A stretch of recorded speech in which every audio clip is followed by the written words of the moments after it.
Hi friends, ಎಲ್ರಿಗೂ ನಮಸ್ತೆ. ನಾನಿವತ್ತು ಜೋಳದ ರೊಟ್ಟಿಯಿಂದ ಒಂದು ಸ್ವೀಟನ್ನು ಮಾಡ್ತಾಯಿದ್ದೀವಿ. ಅದೇನೆಂದರೆ ಕಲಸು ರೊಟ್ಟಿ ಅಂತ ಹೇಳ್ತೀವಿ. ಅದಕ್ಕೆ ಕಲಸು ರೊಟ್ಟಿನ ಹೇಗೆ ಮಾಡೋದು ಅಂತ ನೋಡೋಣ ಬನ್ನಿ ಫ್ರೆಂಡ್ಸ್. ಅದಕ್ಕೂ ಮೊದಲು ನನ್ನ ಚಾನಲ್ಗೆ ಸಬ್ಸ್ಕ್ರೈಬ್ ಆಗಿಲ್ಲ ಅಂದರೆ ಸಬ್ಸ್ಕ್ರೈಬ್ ಮಾಡಿಕೊಂಡು ವಿಡಿಯೋನ ಪೂರ್ತಿಯಾಗಿ ನೋಡಿ ಸಪೋರ್ಟ್ ಮಾಡಿ ಫ್ರೆಂಡ್ಸ್. ಹಾಗೆ ಒಂದು ಲೈಕ್ ಕೊಡೋದನ್ನು ಮರಿಬೇಡಿ. ಕಲಸು ರೊಟ್ಟಿ ತುಂಬ ಟೇಸ್ಟಿಯಾಗಿರುತ್ತೆ ಫ್ರೆಂಡ್ಸ್. ನಾನೀಗ ಮೊದಲಿಗೆ ಜೋಳದ ರೊಟ್ಟಿನ ಮಾಡ್ಕೊಳ್ಳೋದಕ್ಕೆ ಒಂದು ಬಾಣಲೆಯಲ್ಲಿ ನೀರನ್ನು ಇಟ್ಕೊಳ್ತಾ ಇದ್ದೀನಿ. ರೊಟ್ಟಿ ಸರಿನ ಮಾಡ್ಕೊಳ್ತಾ ಇದ್ದೀನಿ. ನಾವು ರೊಟ್ಟಿನ ಮಾಡಿಬಿಟ್ಟು ಸ್ವಲ್ಪ ತಣ್ಣಗಾಗೋದಕ್ಕೆ ಇಟ್ಕೋಬೇಕು.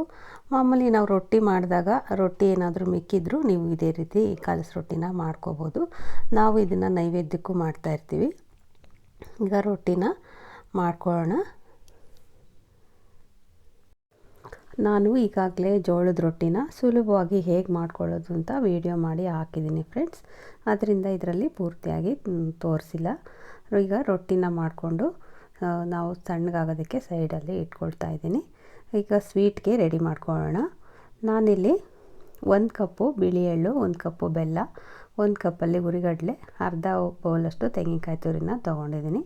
ಬಿಳಿ ಎಳ್ಳನ್ನು ತೊಗೊಂಡಿದ್ದೀನಿ. ಅದನ್ನು ಇವಾಗ ಹುರಿದು ತೊಗೋಬೇಕು.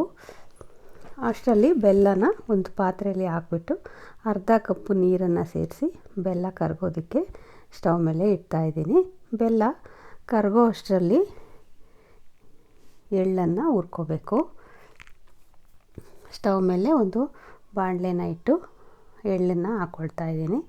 ಎಳ್ಳು ಸಣ್ಣ ಉರಿಯಲ್ಲಿ ಸ್ವಲ್ಪ ಚಟ್ಪಟ ಅಂತ ಸಿಡಿಯೋಷ್ಟು ಹುರಿದ್ರೆ ಸಾಕು. ಎಳ್ಳು ಇವಾಗ ಚಟ್ಪಟ ಅಂತ ಸಿಡಿತಾ ಇದೆ. ಜಾಸ್ತಿ ಹುರಿದ್ರೆ ಕಪ್ಪಾಗಿಬಿಡುತ್ತೆ. ಇಷ್ಟು ಹುರಿದ್ರೆ ಸಾಕು. ಇದನ್ನು ತಣ್ಣಗಾಗೋದಕ್ಕೆ ಇಡಬೇಕು. ಒಂದು ಮಿಕ್ಸಿ ಜಾರನ್ನ ತಗೊಂಡು ಅದಕ್ಕೆ ಹುರಿಗಡಲೆ, ಹುರಿದಿಟ್ಕೊಂಡಿರೋ ಬಿಳಿ ಎಳ್ಳು, ಸ್ವಲ್ಪ ಶುಂಠಿ, ಒಂದು ಏಲಕ್ಕಿನ ಸೇರಿಸ್ಕೊಂಡು ಎಳ್ಳು ಮತ್ತು ಹುರಿಗಡಲೆನ ಪೌಡರ್ ಮಾಡ್ಕೋಬೇಕು. ಈಗ ಪೌಡರ್ ಮಾಡಿ ಇಟ್ಕೊಂಡಿದ್ದೀನಿ. ರೊಟ್ಟಿನ ತಣ್ಣಗಾಗೋದಕ್ಕೆ ಇಟ್ಟಿದ್ನಲ್ಲ, ನಾನು 2 ರೊಟ್ಟಿಯಿಂದ ಕಲಸು ರೊಟ್ಟಿನ ಮಾಡ್ತಾಯಿದ್ದೀನಿ. ರೊಟ್ಟಿನ ಚಿಕ್ಕ ಚಿಕ್ಕದಾಗಿ ಮುರಿದು ಒಂದು ಬಾಣಲೆಯಲ್ಲಿ ಹಾಕ್ಕೋಬೇಕು. ರೊಟ್ಟಿಗೆ ಸ್ವಲ್ಪ ಸ್ವೀಟು ಜಾಸ್ತಿನೇ ಬೇಕಾಗುತ್ತೆ ಫ್ರೆಂಡ್ಸ್. ಅದರಿಂದ ಬೆಲ್ಲನ ನೋಡಿ ನೀವು ಎಷ್ಟು ರೊಟ್ಟಿಯಿಂದ ಮಾಡ್ತೀರಾ ಅದಕ್ಕೆ ಸರಿಯಾಗಿ ಬೆಲ್ಲನ ಕರಗಿಸ್ಕೋಬೇಕಾಗತ್ತೆ. ಈ ರೀತಿ ನಾನು ಮಾಡ್ತಾ ಇರೋದು ನೋಡ್ತಾ ಇದ್ದೀರಲ್ಲ, ಅದೇ ರೀತಿ ಸ್ವಲ್ಪ ಚಿಕ್ಕ ಚಿಕ್ಕದಾಗಿ ರೊಟ್ಟಿನ ಮುರಿದು ಒಂದು ಬಾಣಲೆಯಲ್ಲಿ ಹಾಕ್ಕೊಳ್ಳಿ. ಈಗ ಅದಕ್ಕೆ ಎಳ್ಳು ಮತ್ತು ಹುರಿಗಡಲೆ ಪೌಡ್ರನ್ನು ಸೇರಿಸ್ಕೊಳ್ತಾ ಇದ್ದೀನಿ.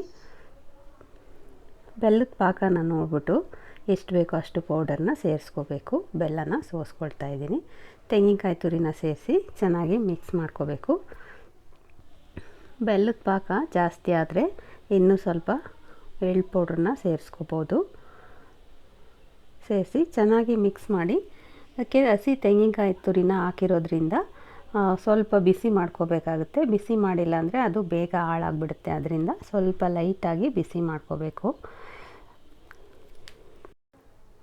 ಈ ವಿಡಿಯೋ ನಿಮಗೆ ಇಷ್ಟ ಆಯಿತು ಅಂತ ಭಾವಿಸ್ತೀನಿ ಫ್ರೆಂಡ್ಸ್. ನೀವು ಒಂದು ಸಲ ಇದೇ ರೀತಿ ಸ್ವೀಟ್ನ ಮಾಡಿ ಹೇಗೆ ಅನ್ನಿಸ್ತು ಅಂತ ಕಮೆಂಟ್ ಮಾಡಿ ತಿಳಿಸಿ ಫ್ರೆಂಡ್ಸ್. ಇದಕ್ಕೆ ಕಲಸು ರೊಟ್ಟಿಗೆ ಕಾಯಿ ರಸ ಮತ್ತು ತುಪ್ಪನ ಹಾಕ್ಕೊಂಡು ಊಟ ಮಾಡಿದ್ರೆ ತುಂಬ ಟೇಸ್ಟಿಯಾಗಿರುತ್ತೆ ಫ್ರೆಂಡ್ಸ್. ನಮ್ಮ ಮನೆಯಲ್ಲಿ ಎಲ್ರಿಗೂ ಇದು ತುಂಬಾ ಇಷ್ಟ ಆಗುತ್ತೆ. ನನಗೂ ತುಂಬ ಇಷ್ಟ. ಟೇಸ್ಟ್ ಹೇಗಿದೆ ಅಂತ ನೋಡ್ತೀನಿ. ನೀವು ಒಂದು ಸಲ ಮಾಡಿ. ವಿಡಿಯೋನ ಪೂರ್ತಿಯಾಗಿ ನೋಡಿದ್ದಕ್ಕೆ ಥ್ಯಾಂಕ್ ಯು ಫ್ರೆಂಡ್ಸ್.